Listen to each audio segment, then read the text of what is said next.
Ìwé Joshua Ori keje láti ẹsẹ̀ kìíní títí dé ẹsẹ̀ kẹrìndínlọ́gbọ̀n. Ṣùgbọ́n àwọn ọmọ Ísírẹ́lì dẹ́ṣẹ̀ kan ní ti ohun ìyàsọ́tọ̀, nítorí tí akọni ọmọ Kami, ọmọ Sabdi, ọmọ Serah, ẹ̀yà Júdà mú nínú ohun ìyàsọ́tọ̀, ìbínú Olúwa sì rú sí àwọn ọmọ Ísírẹ́lì.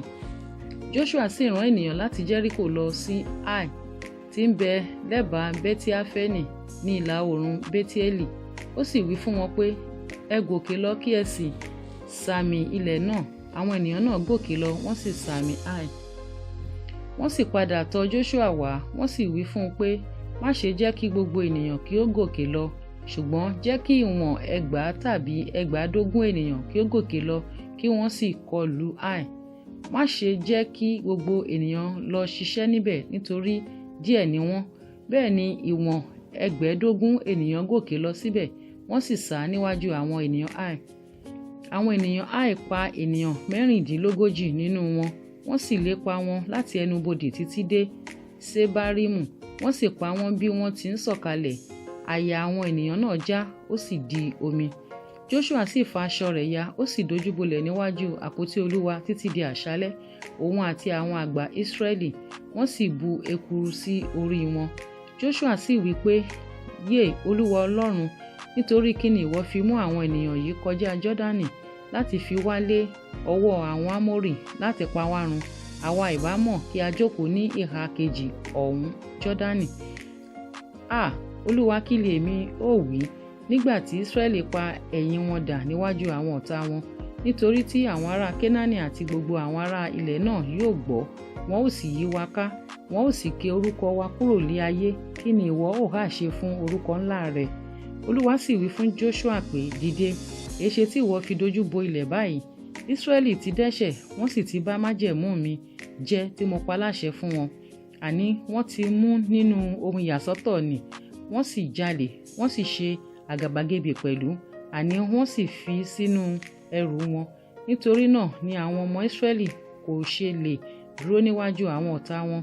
Wọ́n pẹ̀yìndà níwájú àwọn ọ̀tá wọn, nítorí tí wọ́n di ẹni ìfibú. Èmi kì yóò wà pẹ̀lú yín mọ́, bí kò ṣe pé ẹ̀yin pa ohun ìyàsọ́tọ̀ run kúrò láàrin yín.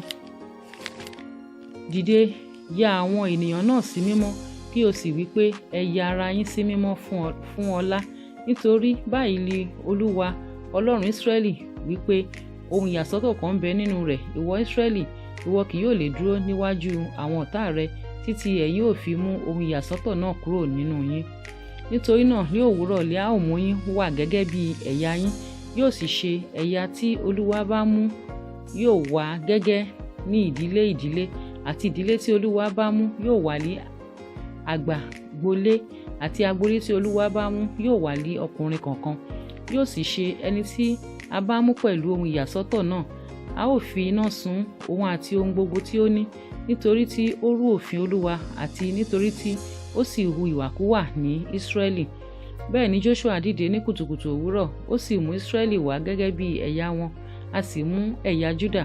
Ó sì mú ìdílé Júdà wá, a sì mú ìdílé Serah, ó sì mú ìdílé Serah wá lé ọkùnrin kọ̀ọ̀kan, a sì mú Sabdi.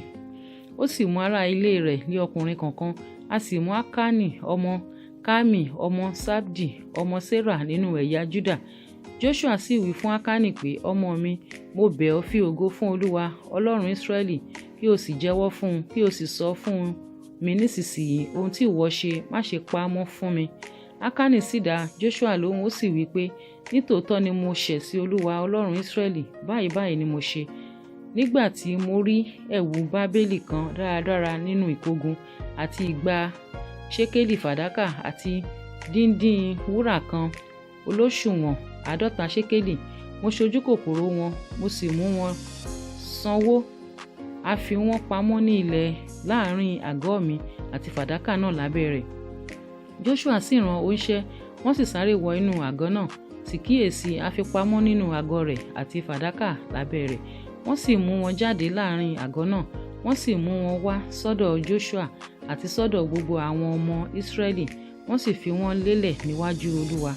Joshua àti gbogbo Ísírẹ́lì pẹ̀lú rẹ̀ sì mú Akani ọmọ Serah àti fàdákà náà àti ẹ̀wù náà àti díndín wúrà náà àti àwọn ọmọ rẹ̀ ọkùnrin àti àwọn ọmọ rẹ̀ obìnrin àti akọ màálù rẹ̀ àti kẹ́tẹ́kẹ́tẹ́ rẹ̀ àti àgùntàn rẹ̀ àti àgọ́ rẹ̀ àti ohun gbogbo tí ó ní, wọ́n sì mú wọn lọ sí ibi àfonífojì Ákórù.